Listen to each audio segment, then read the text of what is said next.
Baik, jika terinfeksi dengan nilai-nilai keburukan, maka di sini kasusnya adalah kembalikan ke Quran surah keempat An-Nisa ayat 17 sampai dengan ayat ke-18.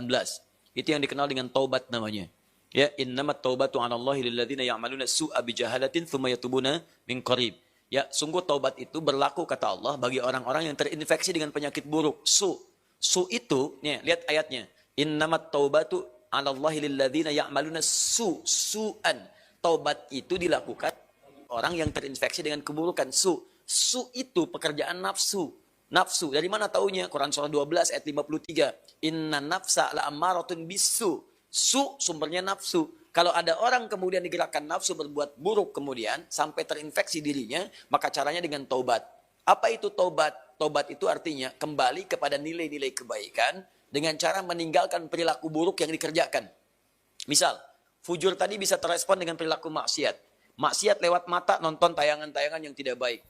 Saya punya kawan, dia alumni dari Kanada, di neuroscientific, di jurusan untuk saraf. Ya, itu kita diskusi. Ternyata selain narkoba sekarang ini, yang paling bahaya itu pornografi.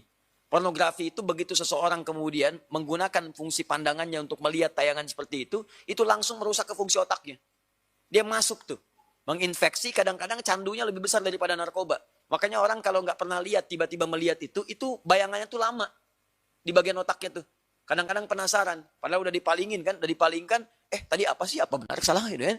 Nah itu bisa demikian tuh. Itu yang paling dahsyat. Nah kalau kemudian Anda ingin menghilangkan itu, dan perilakunya diburuk nantinya. Ke pola hidup, ke tubuh, ke macam-macam. Anda paham sendirilah gitu kan. Nah, maka apa yang kemudian mesti dilakukan? Tinggalkan itu. Tinggalkan, jauhi, taubat. Akui salah, sesali itu, kemudian tinggalkan, dan cara meninggalkannya ganti dengan yang lebih baik. Pandang yang baik-baik, latihannya begitu. Lihat yang baik-baik ya. Awas, kalau orang terbiasa melihat yang halal, maka yang haram akan alergi. Sama dengan pasangan kehidupan di keluarga. Kalau sering melihat yang halal, pada yang haram itu nggak akan ada ketertarikan berlebihan, nggak ada. Ya, tapi kalau sering melihat yang haram, istri orang itu kan bukan mahram antum. Kalau ngelihat istri orang keseringan, ngelihat istri sendiri jadi nggak enak. Ibu juga sama gitu. Kalau ngelihat suami orang itu keseringan, lihat suami sendiri itu udah hambar. Makanya kalau orang-orang ngelihat yang halal itu yang bagus-bagus, maka yang haram itu akan sulit kita.